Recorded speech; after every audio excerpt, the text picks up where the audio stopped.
Luke 18 verse number 1. Xhingana chapter 4 verse 29 to 31. Ngicela ke sizofunda lama verse ngokukhawuleza isizwana nje ibanga. Sinisiwe izono zami zonke uYesu sixolele. Siyathola singabonakala imini yonke. Kunentombi yaseMosel Bay eswelekelwe ngudada wayo. Obefihlwa namhlanje. Nje bewanyanzele ukuba anilala mina mandingalali drive ndiye kule way owenza ukuba ndiyozimasa kula mntu otshonelwe ngudada wakhe. Malibonke igama lenkosi. Iyazi ukuthi amabandla abazaba babhizi awululanga ukutholakala kwabantu ngenxa yezinto ezininzi esikhoyo. Incedile uThixo la ufika lapho umwana umzimba wakhona edudwa ngo6 esele sedudwa ndafika ke kamani ndangcwaba ndaphinda ke ndajika ndabuya. Malibonke igama lenkosi. Siyambonga kakhulu uThixo. Bendihamba ndodwa namhlanje. Ngeke ngafika babe ndihamba nonkosikazi. Unkosikazi umane inqanda xa ukhethiwe. Ungabaleki kakhulu. Ngicela sifunde ke bathandekayo. Siku-2022 siqala iminyaka namhlanje. Siyusuku lokuqala. Ngicela nje sibone la mazwi afutshane nje sizovele sithandaze. Funda umuntu ophethe iBhayibheli yesiXhosa Luke 18 verse 1. Xhingana chapter 4 verse 29 to 31. Philip 4 verse number 6 and 7. Kuthethwe kakhulu kusukela isolo. Mfundiso Matondo qale ngolosine waveza indoda ubaluleka okuhamba umuntu noThixo wakhe. Izolo bathethwa kakhulu ngobungcwele, inhlambululo kakhulu. Noma umele siphenduke siguquke. Zizinto engikhona xa kuthethwa ngazo ibungcwele, kuthethwa ngento esiyibizelweyo. Thina sibizwe sisebungcweleni, sabizelwa ebungcweleni. Impilo yethu ile kuthethwa ngayo. Xa kulala izolo kuthethwe ngokubaluleka bokwenza ukutsho kukaThixo. Izinto zonke ziyafana. Ukutsho kukaThixo senzelwa umzekelo uba singashumayela noma kangakanani, kodwa la singayenzi intando yakhe, ukushumayela kwethu ukubulelisa. Ngamanye amagama ukushumayela akubalwa xa ungenayo impilo. Uprofeta akusebenzi, ukuvusa abantu abafileyo akusebenzi, ukucula akusebenzi, into eyenza kusebenze ukuphila intando yakhe. Khona ke ingoma eyayicula ithi singakwenza konke singqine sishumayele sicule uThixo ufuna ukusiphatha asilawule intando yakhe. Ngicela ke sibambe ke ukuthi Mfundiso namuthi ayishumayela wathi noba singathandaza kodwa la singakwenza ukuthi wakhe asingeke umthandazo wethu bekho benamandla ukuthi uma uthandazwa lo muntu othandaza uJesu abafundi bakhe bambona ethandaza bathi kuye sifundise ukuthandaza. Then uJesu ayibafundisa ukuthi ithanini bawethu osezulwini abese sithi ke malingcwaliswe igama lakho. Athi uJesu afikele ethi usixolele thina kuba nathi sibaxolela amazona. Lamthandazo ngoba wethu osezulwini ukuthi ngeke sikwazi ukuba nawethu amazwe singawatsho uma singekazibambi zonke ezazinto zokuba wethu osezulwini.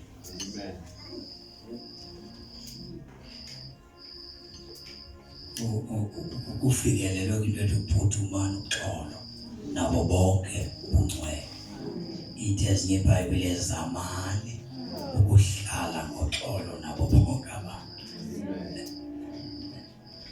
Kahle kahle awukwazi ukungaxoleli xa nawe waxolelwa. Okwesibili, xa uxolela awuncedi lo muntu umxolelayo ngaphandle kokuzikhulula wena, ngoba xa ungenaxolo ubambekile, xa ungenaxolo unzinyelwe. So xa uxolela umuntu awuncedi yena, uzenzela ifavor wena muntu oxolela omnye umuntu. La uthi ke lo mbhali malophuthunywe uxolo. Luyashiyeka into xa kuthiwa iphuthume, into eyilibeleyo, into ewileyo, into ibhaqileyo uba ishiyeke impilo yam, then kube sokhumbula uba ndiyiwise phaya kuthiwe ke uphuthume uyayichola. Nawe ke ndifuna sijonge ke njengoba kuqhunyana njengoba zidloni ezingenza ndiyenze, ngoba noma kuthiwa ngeke ukwazi ukuthandaza ungayenzi intando kaThixo, ngeke uyenze intando kaThixo ungathandazi, ngoba kudingeka amandla ekwenzeni intando kaThixo. Ngeke uthandaze ungalenzi izwe, ngeke ulenze ilizwe ungathandazi. Ezinto zombili zihlangene zombili. Lento yokutsho kathi ukuthi lento kuthiwa ngeke uthandaze kuthethwa abantu abangabafarisi, abantu abakwazi ukuthi bengenaxolo bathandaze. Kuthethwa abantu abazazi bafuneke lihlambulule lento, aqhubeke yena athandaza abe namazwi amaninzi. Kukhona into isazela sakhe esithi makayilungise, ngoba xa uzawuthandaza ndivamise ukuthi ungema phambi kwabantu kumeke awukwazi ukonfront uThixo xa kukhona into nayo. Noma abantu bangathi unento nayo, xa ungenayo into nayo, noma abantu bathi unayo, ungema phambi koThixo abantu besithi ungcolile, ungangcolanga wena. Ngoba lithi iBhayibhile umoya wami ungqinelana nomoya kaYehova ukuba ndingumntwana kaThixo. Umoya wami ungqinelani nomzalwane, umoya wami, ingqina lakho xa ukhonza uThixo, umoya wakho nomoya kaYehova. Likhona ixesha lokungqinelwa ngabantu, likhona ixesha lokuphikwa ngabantu. NoYesu bamphika abantu. uYesu wathetha isimanga wathi inyaniso ayingqinelwa muntu, ingqina lenyaniso uThixo. Now xa uthandaza, bakhona abantu abakwazi ukuthandaza xa sihlangene apha, abakwazi ukuthandaza bebodwa, ngoba xa bethandaza belapha ngathi bayakwazi ukuthandaza. Kodwa xa kuyiwa kwisiguqo sabo abanamthandazo, i-10 minutes inkulu kakhulu, kwaye 5 minutes ethetha noThixo, ngoba khona izinto ongeke ukwazi ukuthetha noThixo uhleli phezu kwazo.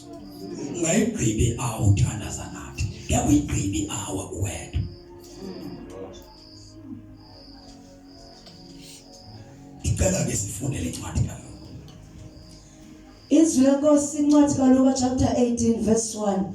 Isihloko umzekeliso ngomhlelokazi nomgwebi ongenabulungisa. Verse 1. uYesu wabenzela umzekeliso ebakhuthaza ukuba bahlale bethandaza bengatyhafi, wathi Mpange wabenzela umzekeliso. Ndifuna isixhosa esidala.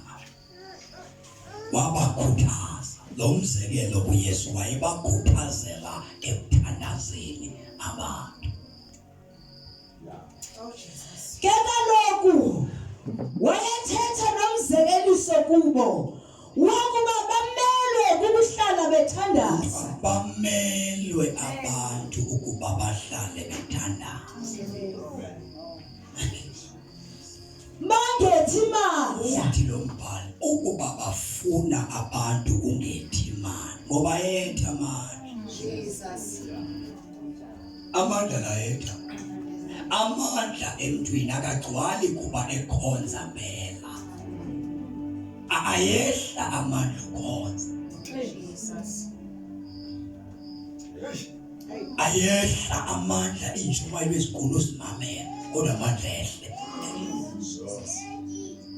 Uthi uYesu xa ebaxelela abazawa, ingathi uthi ndiyiresearchile, ndakhangela into eningayenza inganethisi amandla. Uthi ke uYesu bamelwe abantu. Futhi wayebathethela ngomzekeliso esithi, ngomzekeliso wokuba bamelwe kukuhlala bethandaza. bamelwe kukuhlala. Bangethi mandla. Abamelanga bamane bethandaza, ithi bamelwe kukuhlala. Oh, Bethandaza Jesus. ukuze bangethi manje. Nansi into engabenza bangethi manje, bamelwe kukuhlala.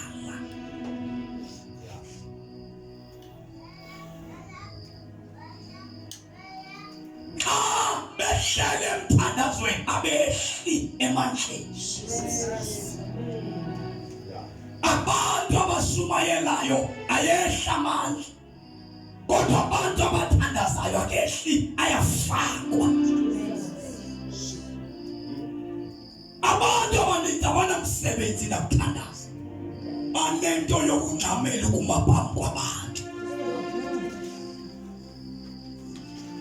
Ukuma phambi koThixo kunemfihlelo enkulu.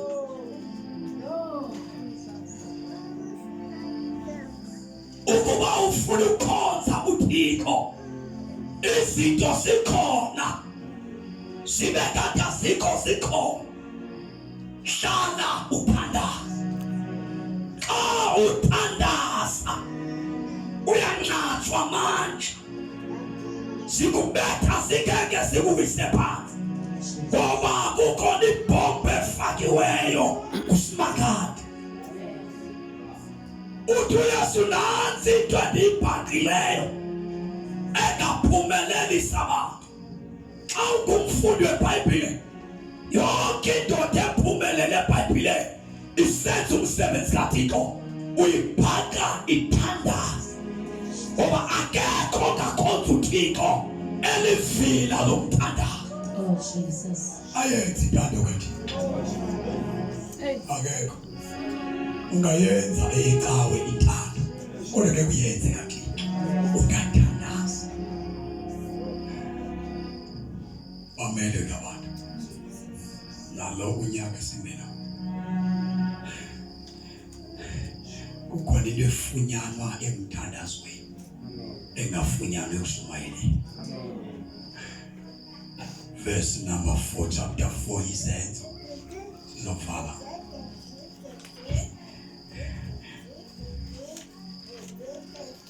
One, Umthandazo wenza amakholwa angetimandla. Chapter 4, he says, verse number 29.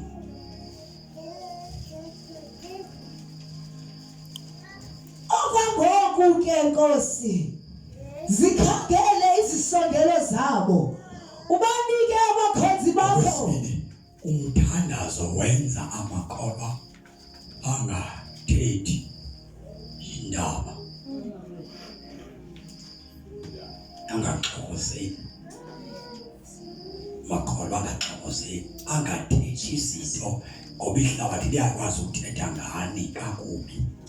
Lifuna nina lidiscuss ububi niyeke indaba ezilungileyo. Ningcole ihlabathi liphanga phandle kodwa nibe lihlabathi lisendaweni elungileyo. Na umthandazo ubiyela abazalwane.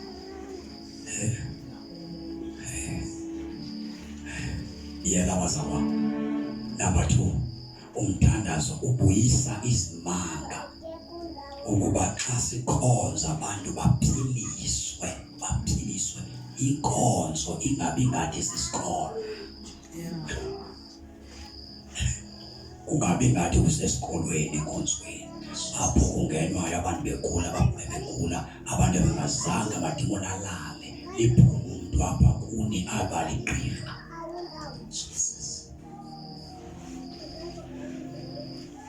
Inkonzo le ukuze ibe namandla amucela baxa nikhoza kube khona abaphiliswayo bengabekwanga izandla. Bantu bababizelwa ngaphambili mabeza bagulayo kungabe kanti kudlalwa ngabo. Abantu babekwisana bashiyeke besakhula. Ukuze lenzeke ilizwi libe effective, libe practical, iBhayibhile le lifuna umthandazo. Ngeke uyibone imimangaliso kaThixo ungathandaza. Soziwazi futhi amandla kaThixo uyawabalisela iBhayibhile wena soziwazi. Xa uthandaza udibana naye uThixo lo umbalisele iBhayibhile udibane naye uThixo. Ungasathethi ngokaMateyu nokaPawulos nowabantu abathile uthethe ngowakho uThixo. Ufuthi ulanda intoba endaweni ethile nambona, endaweni ethile nambona. Ngoba xa ume ngoThixo kaMateyu uzawumkhanyela.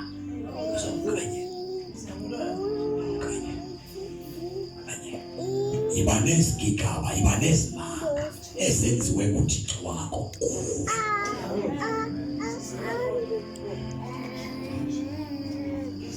Na umthandazo ke imamela bayathandaza apha. Ayonto evele izenzeke, ayenzeki automatically. Izinto eziseBhayibhileni sifuna abantu abazifunayo.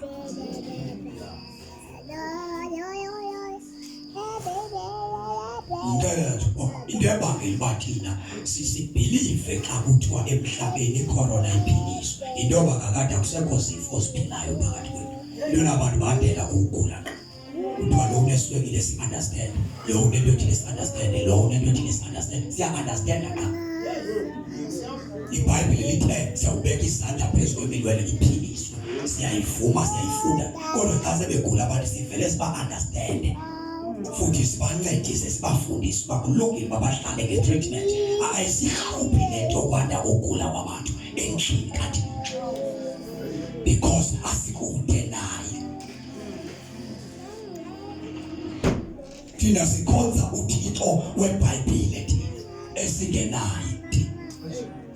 Futhi asidleki yile nto iseBhayibhileni siyifuna uba yenzeke. Naw xa kuthiwa khona isifo esinganyangekiyo singafanele ukuhambelana kakade no-society. Silibale uba thina lethe iBhayibhile ayikho into ebehlulayo uthixo. Sawuyicula loo nto siyokulala emangcwabeni sithi ayikho singazange sibone.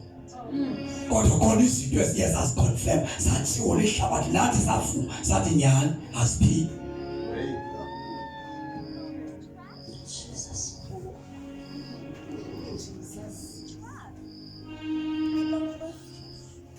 Aba bazala babethandaza ke xa sizawuvala inkosi bafunda ndadwe khawuleza. Ekusoluleni isandla sakho Ekululeni isandla ukuba uphilise uphilise. Nokuba kubekho imiqondiso Impilo ibandla xa lithandaza liba nempilo.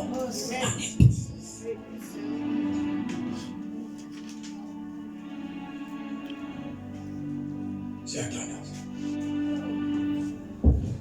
Ukhona utata ngapha eMantlaneni owafika xa sizovala imvuselelo. Sine 3 days sizovala imvuselelo. Wafika umama wakhe wathi ucela siyothandazela umyeni. Wayengumfi ongumfi.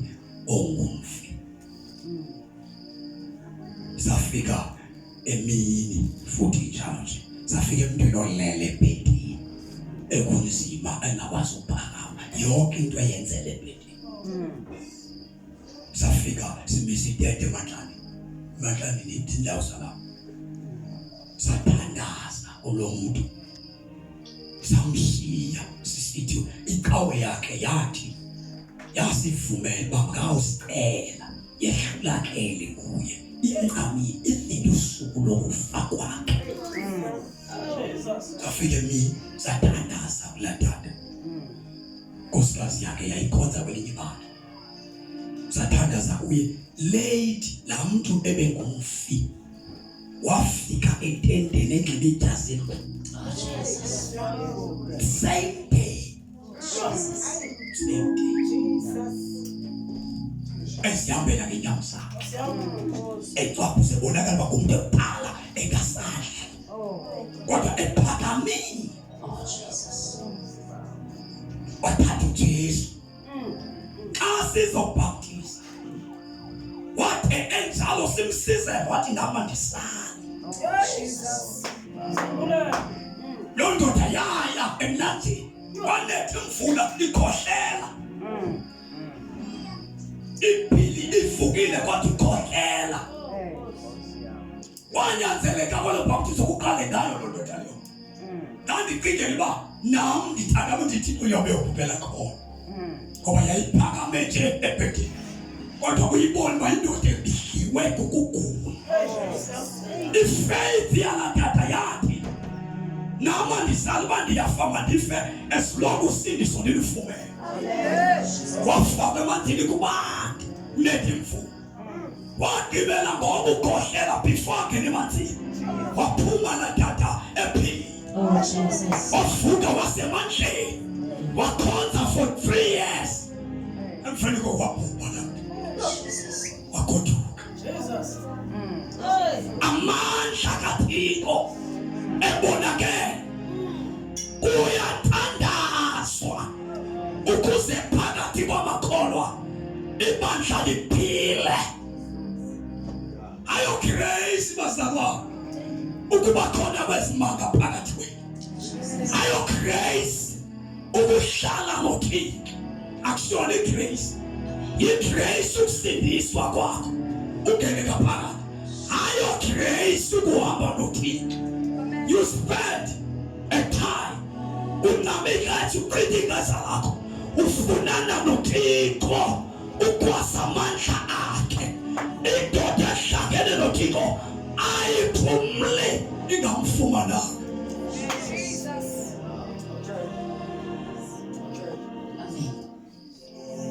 Ayikho yonke ehlulayo uThixo akehlulayo.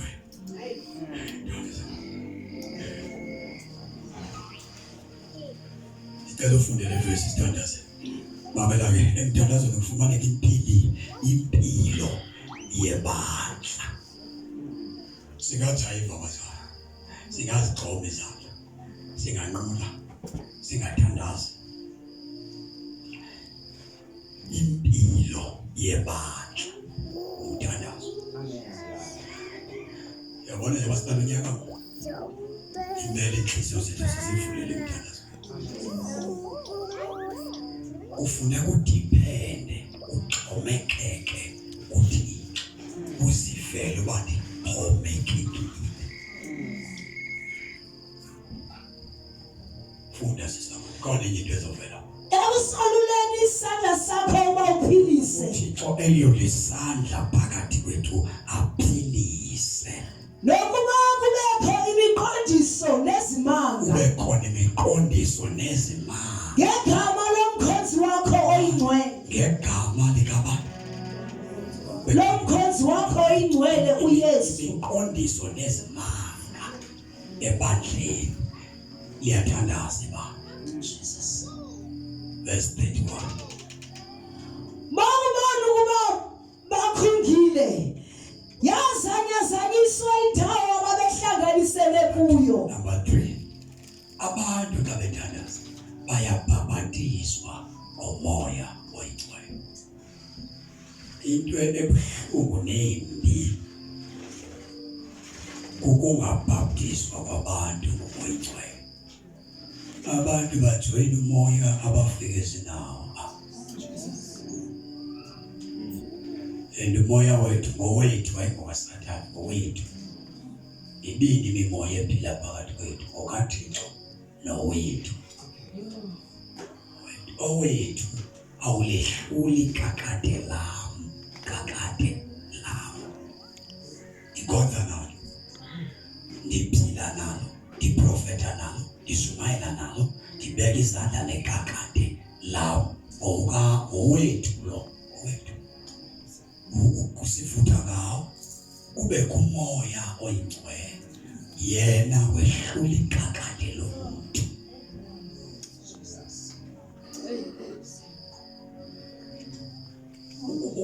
Umoya oyingcwele bawudlamini uyathandazwa ngamakhono ukuzehlela abantu. Uselokudla abantu bafundile bathi bawusiludla bathi awumkhona uthi intanga uzawuphathwa zizifo zonke xa ungazi.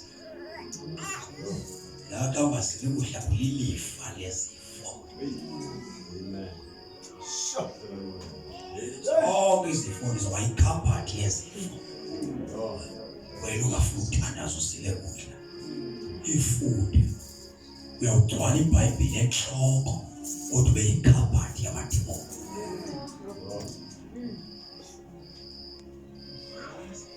Mna ndiyambonga uThixo noba ndingangabi na information ndingamazi uMateyu uba ngokweyipherijini waba namsebenzi nabo. uMateyu yena nandaba naye tu, uMaria namsebenzi naye tu. Andikawagqibi namambono la ukwazi uba elisuka namsebenzi ukulandelana nezo. Inye umuntu endimfunayo akatholakali eMasirayeli. Akuncedi tu ukuba ne-information uba ngexesha uYesu wayembethe ingubo emdaka, ngexesha babebembathise esana ayenzi kwanti ingubo emdaka wayembethe. Sifuna amandla. Asimfuni unyana kaMaria, sifuna unyana kaThixo. Haya kunyana kaMaria, sifuna unyana kaThixo, asifuni unyana kaMaria. Unyana kaMaria wehlulwa ngamadimoni. Into simfunayo unyana kaThixo.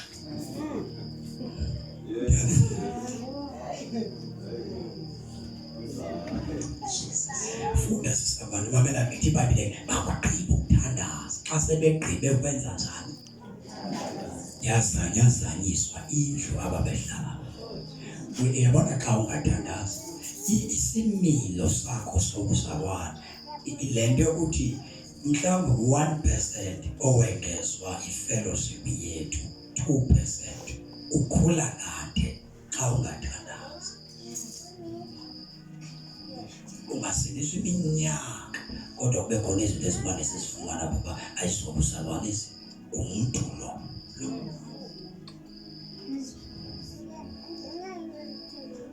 bazaliswa bonke iBhayibhile bagcwaliswa bonke ngumoya. umoya oyingcwele. Bagcwalisiwe kuchapter 2. Baphinde bawuthandaza, baphinde bagcwaliswa, babhaptiziwe kuchapter 2. Bayagcwaliswa kuchapter 4. Jesus. Malithetha ilizwi likaThixo ngokungafihli. Fokathong isibindi sitholwa emthandazweni. Speed. Bantu bakhubeka banomntana lo yasidelela benesibindi esinzima. Ufacane nezinto abantu abangeke babhekane nazo. Kuthi uyathelela. Ukuthetha ilizwi likaThixo lijoba njalo. Jesus. Enakho umuntu uhloniphayo nomoya. Xa uliphethe isibindi ubaligwala unesipho uyethuka xa ungathandazi ngoba awumazi ukuthi uyawuthandaza. Umalume uthi wayesisangoma wathi mhla emkhapha ekhaya sixabene ngenyoka yakhe neyawo. Naye nje benenyoka yakhe nami ikhona inyoka. Nalapho sibone ephupheni ibona inyoka yakhe ikhotha amayeza akhe. Yenza mistake xa iphakamisa inhloko izabetha. Ndilele. Ngoba xa usindisiwe uthandaza umoya wakho awulali. Uphila 24 hours. Beva abantu nasebesenzwe oyika ukuthakatha ngoba awaziyo xa usoyika ukuthakatha ngoba xa usindisiwe umthi awunokusebenza kuwe. Awunothwethulwa manje. Awunothakathwa usebukhoneni bukaThixo. Uphakathi kuThixo uzawuthakathwa njani?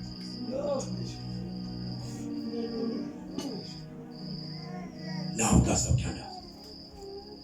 Yathi kayiphakamisa inhloko ndakhalima ndilele. Ndiyavuma umnikazi wayekhala ndethuswa sisikalo sakhe. Wavuke nomsiko wathi ndibetha ithongo lakhe. Ndilele ngoba la mntu maze wayibona inyoka ndibona ngenyoka. Kodwa ndayibona ndilele. Wethuka yena wakhala isikhalo isifakala. Wathwa nomsiko wemka ekhaya wathela amayeza akhe wawanyangela umizi yasekhaya. Ethi into yami ithunta into yakhe. Ndayazi uba le nto yam ibukhali ngaphezu kwentuzo. Andiyifundanga esizweni andiyitheste ekhaya. Umalume wayethe uba ndiyile emngcwabeni wakhe ndawubethwa lizulu ndife naye. Nyani ngoke lakhi wabhubha kuqala ndikeyabo. Ilakhi le. Wenze babonakala baxhadi yomngcwaba ndawufela emngcwabeni wakhe. Nyandaba nomngcwaba futhi ndafonela. Ungekho izinto zamngcwaba ndenyuka nonkosikazi. Sangingasabheka kule ndawo yakhe. Ngeke ngcwanya ndalibona izulu. Umnyama uphezwayo. Sada wandi kuza bethwa.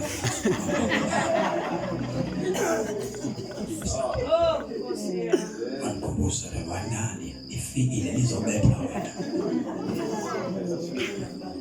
Yatshintsha nyane xale wena. Ndaliphelele apha endendeni ndabhekana nalo. Ndakhalimela izulu phaya. Ndabuyadlala sana. uThixo umdala unosanda.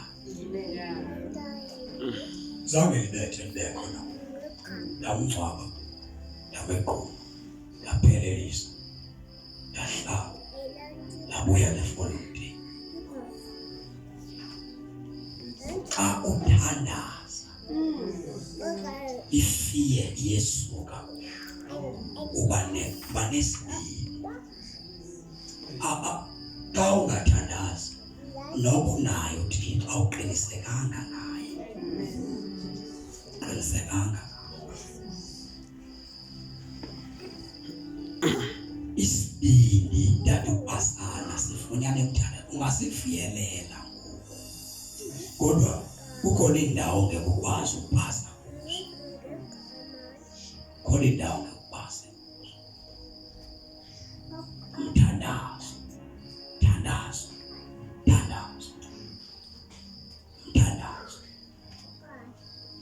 lemvuselelo ndiyicela apha emadlani ahlangana abantu becawe ngaphaya ba-organizana babazawutshisa itende yabo ndathi andiyindawo namhlanje fuke ndibona amadoda azawutshisa itende yabo phambi kwam ndibhekile ahlala axabana odwa abantu bokuhlala enhlanganisweni bezawuchitha into ngathi uThixo umdala kunezinto zonke xa ungathandazi awumazi uThixo bamele abantu kuhlala bethandaza sebangethi imali uyawugqiba ngonyaka akho nto lusizi bazalwane njengoba sihlale sisezicaweni kodwa sinamva umuntu obesize kuye siyathandaza isibindi bapasana sifunyana emthandazweni ungangumshumayeli osifuthelayo nani babonile abashumayeli ngo-2020 yabona bekungekho bashumayeli 2 umshumayela abe sifundela ko-fear not ungekho hoho xa seyigqola ihoho uthule kuthi xa ungabikho umuntu wathi fear not vele bekhona umuntu wathi masiwayile sonke amaxoki awukwazi ukuthi abantu abagoyiki ungekhona imessage ethi lingoyiki kusube kukutshama thina siprofethwe sashumayezwa into engekhona saphila ngento engekhona simotivatwa encouraged qha saxelelwa iberie sawuthandaza nalonya nezinto zabo awuzosurvive ungathandaza la methesisi nabantu abaninzi abaphilela uncwadi philela nje nathi ukukhokhela uncwadi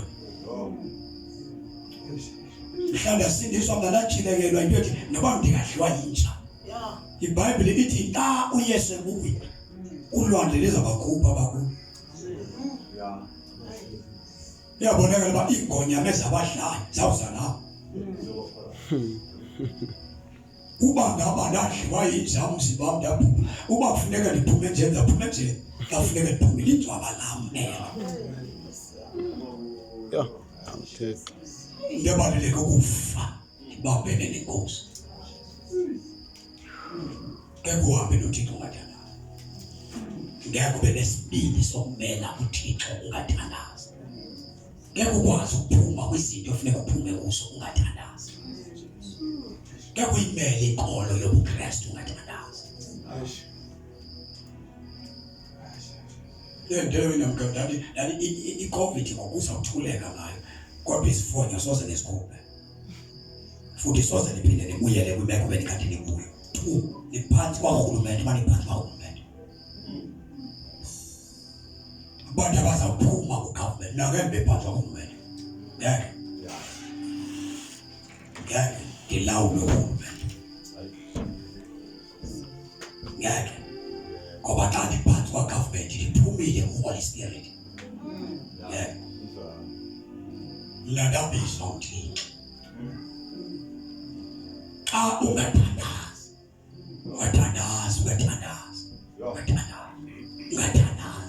uzawucontrol ihlabathi igqityiwe into ebisenziwa kakade bengekho khona le enamandla igqityiwe ke ngoku into isethiwe igqityiwe bonke abantu bayefana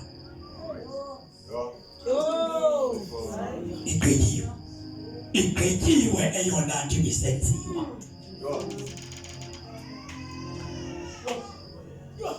akone zophinde ithethe intona ngakubuyela kundalazo kodwa zona imaski zonke ezinye into ezibezibekiwe zawuhlala zikho futhi amabandla azokuhlala ephansi kwemithetho kagovernment umongameli nguye ubishop wamabandla abefundisi bazokwenza intando yakhe iBhabheli ifile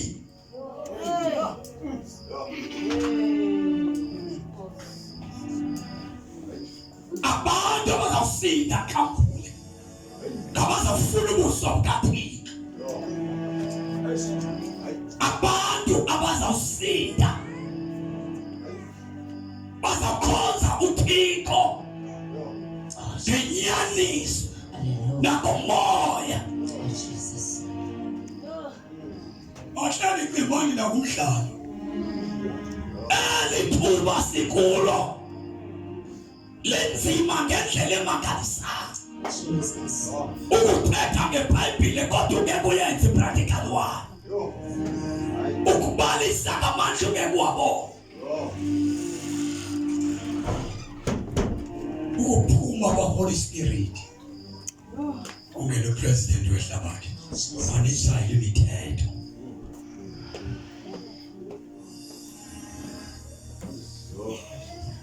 Nimele uhlala lithandaza ningethi manje.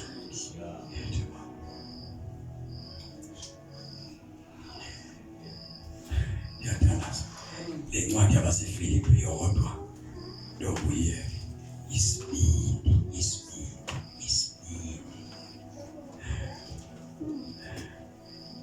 Sendakhale uthandaza labazana isibindi.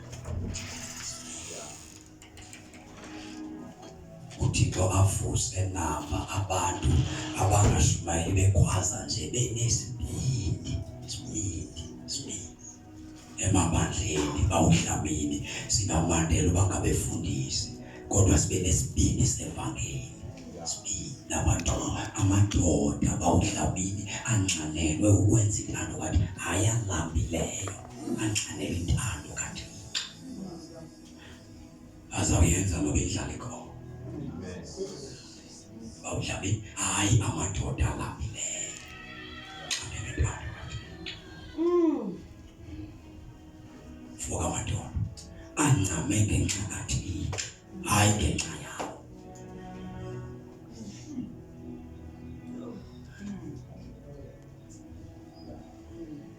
Now 2022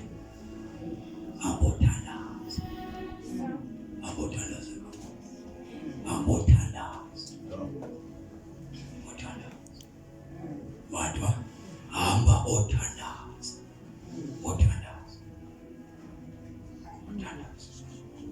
Khawuleza for chapter 4 verse number 6 and 7 yet space siyathandaza. Yeke Verse 6. othandaza. Inkosi ikufuphi. Hambani niyothandaza. Bazaba hambani othandaza. Hambani nothandaza. Ingqondo ayizusebenza nobuciko abuzusebenza. Hambani niyothandaza.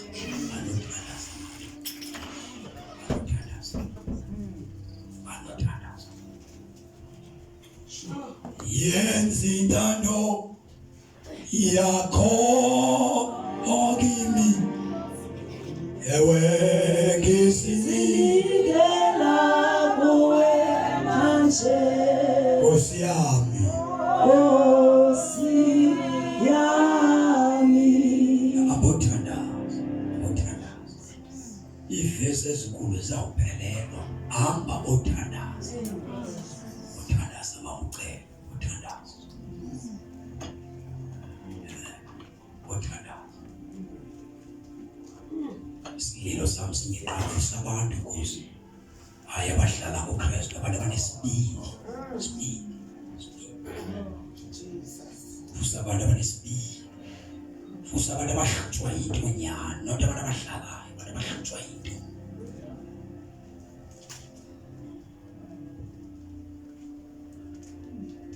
Uthandaza ngoku sihamba siyosebenza madodana kodwa kufuneka sithandazile. Inyaniso leba masiyohlambuluka masihlambulukile ngoba sizokwazi ukuthandaza singahlambuluki. Awungeke ube namali uzakwehlulwa ngumzimba ukudla. Uzakwehlulwa 2 days 3 days fehle kuphelile uhlulwa ukuthandaza. Siyothandaza ngoba siyothandaza.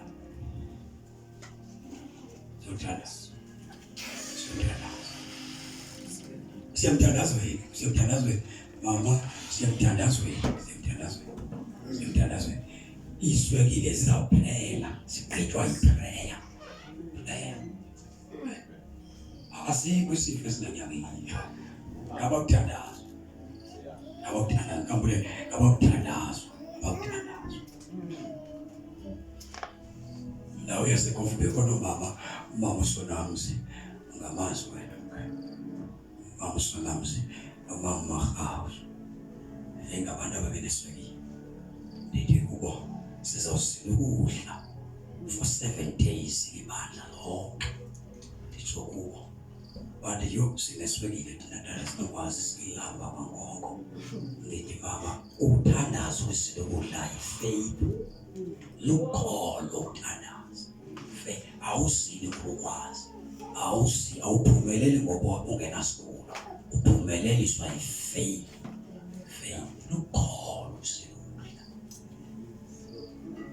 Mama sizawusila ukudla.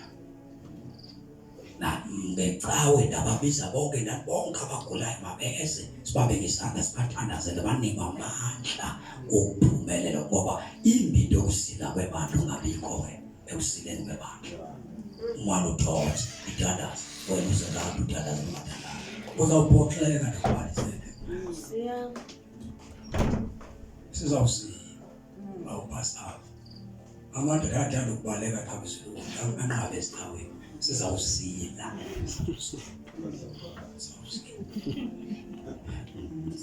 Bathanda ukuthi bangabikho xa kuthandaza usikudla banqabe bawuthi qinqa udliwane. Sizawusila. Futhi xa umuntu engabonakali xa kusiliwe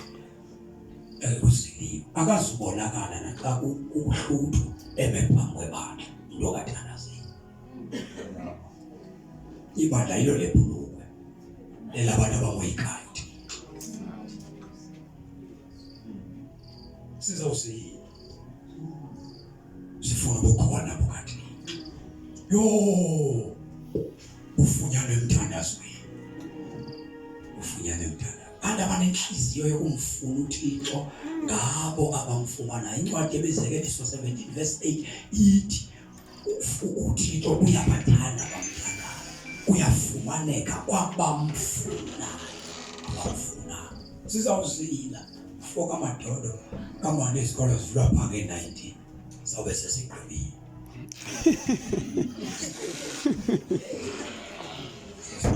Wonke umuntu mathanda sizawungena emthandazweni siyofuna ubuso bukaThixo. Siyofuna amandla okuhamba lonyaka. Madoda ngalibona igorha elikwazi ukuthaphuzela inyaka elingakhange libuse kuThixo. Lingakhange lifune amandla kuThixo. Ivele ithaphuzele le igorha akazi namagorha bazavela ziyabele engathandazanga awugqiba unyaka njengesiqhelo. Unyaka nogqiba unyaka usithi usindisiwe kodwa ungayivi presence kaThixo. Usindisiwe ngoba umlomo waqala ukuthi ndisindisiwe kodwa ukhona ngathi xa usakufa. Ngidala ukuthi usindisiwe ungasevana. Funda sisamanje ivale iBhayibheli yakho. Inkosi ikufuphi Inkosi manje. Ningakhaleli into. Ningayikhaleli kwanto. Masithi ingcelo zethu Lo mbhali ingcelo zenu masithi ezintweni zonke ngakho ukuthandaza nokukhunga ndawonye nokubulela zaziswe kuye uThixo. Loye uqolo lukaThixo ke ngoku olugqithisileyo kulo konke ukuqonda kufoka amadoda. Luyakuzigcina inhliziyo zenu ngoba zininzi izinto ezikwenza ungabi naxolo xa ungathandaza. Xa uthandaza ufumana uxolo lukaThixo. Zigcine inhliziyo yakho. Inhliziyo yakho igcinwe uxolo lukaThixo. Hayi olwakho. Amen. Olwakho umxolela kuba udinwe xa iphinde wakhona. OlukaThixo lo unconditional. Jesus. Simele sihlale sithandaza ngamazwi endifuna sibapha. Kuyahlanjulukwa xa kuthandazwa. Siyafuna isono xa kuthandazwa. Yayiphicotha inhliziyo yakho umxelele uThixo uze bakho. ujathi uyayishiya inkosikazi yakho uvuke ekuseni wedwa uyoma phambi koba ngeke uyithethe inyani le esenhlizweni umuntu wesibini ecamakho ukunyani ekhutshwa nguwe ephuma kuThixo abantu bayincama inyani kuwe uyikhuphe kuThixo inyani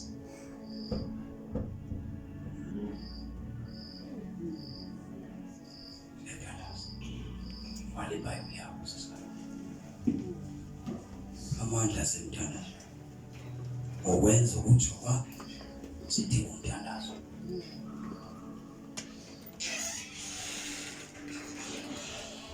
masiyabe siyofuna ukuthi simhlazi isinti esimhlazi isinti esimhlazi isinti azisinti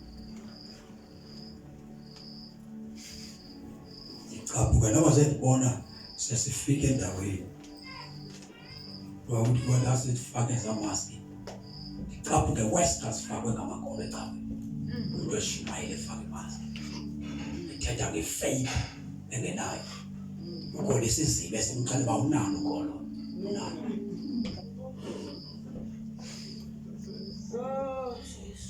abuka west in the name of Jesus sithukiwe manje amadimo sithukiwe awathandaza unalo lekhwele ngothi unakhwele ngothi ezinye izinto besenza abaIsrael ngenxa yokukhweleta kwamadolo bathi ngubani nalo mntu athi ukuthi uDavid wafika engamenywanga engabizwanga engabhalwanga emfazweni wafika umFilisti ethukana nebandla likaThixo engamenywanga wasabela uDavid wathi uthini la ungubani manje la mFilisti angathiwa umuntu ongalwa nala mFilisti uthi uDavid asusa incikile ihlazo uSirayeli akanamsebenzi akabona ihlazo uthi for 40 days landoda yenyoka ibathuka for 40 days kubani indoda engalimela ilwe nayo bangabe into yisini isizwe sami yebasizwe sayo uthaba kusoyika kumkhaya ngoyika majone abaSirayeli bafika indoda ivele esikusheni umfana engena nekhithi lokulwa yona inothixo kwekubane ehlala esikusheni kana ihlala kanje pha esikusheni ihlangana nezulu ayinga ukubani mfokajaha iya ngokuba uhlala kangakanani enkosini zikhona izinto ezenzeka emabandleni zithule zithwa sizamkela zibe kanti izinto eziright zingekho right zimthuka zimenyelisa uThixo yafika kanti noThixo kaloku yona yamamela yathi kumani mani umFilistiya athuka uThixo adelela uThixo ophilileyo awunasikhwele xa ungathandazi awuhlukumezeki we understand hey nifunde kamani man understand nento ezingena understand was understanding ukuthi ndiyakuthandazela egameni kaYesu ndifaka isifonyo nami ndifikele ukufa nawe ndikuba ukufa kuwe ihlazo uthukiwe yakuyibona lento ungasondela ebusweni bukaThixo yakuyibona understanding hayi bathandeka isenze umthetho kaMongameli niyavuya nimandi amanesi awaSirayeli ephula umthetho kaFaro akababulali Moses nabafana baseBhabheli ephula umthetho kaNebukadnezar abathoba esithombe uDaniel wephula umthetho wesizwe sikaKhunkani wathandaza kuvaliwe ngeke abonakala uThixo ungayibekanga igcibekweni impilo yakho faith is a risk ngeke ube nayo ifaith ungathandaza masimele nyawo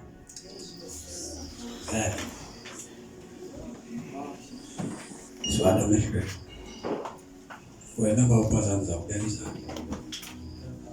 Zakubeka izandla.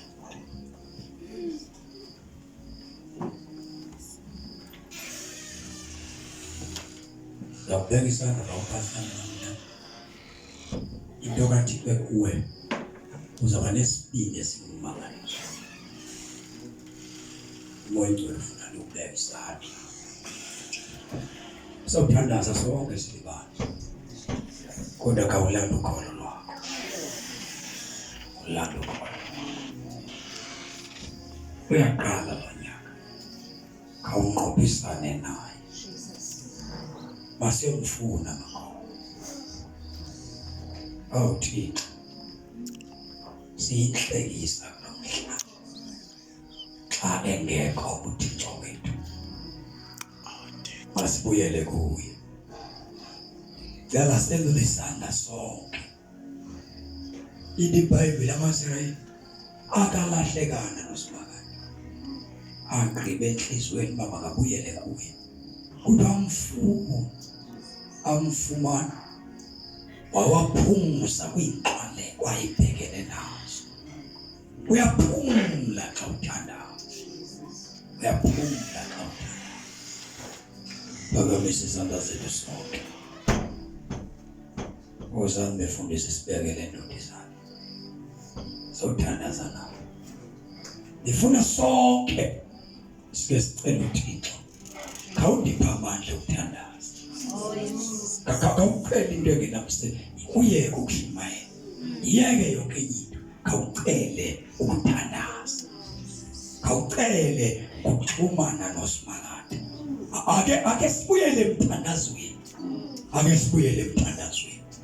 Ake sibuyele emandleni omthandazo. Ngaphandle kwawo akukho ukukholwa kuthi. Lolezandla zakho siyathandaza. Siphakamisele phezulu isandla.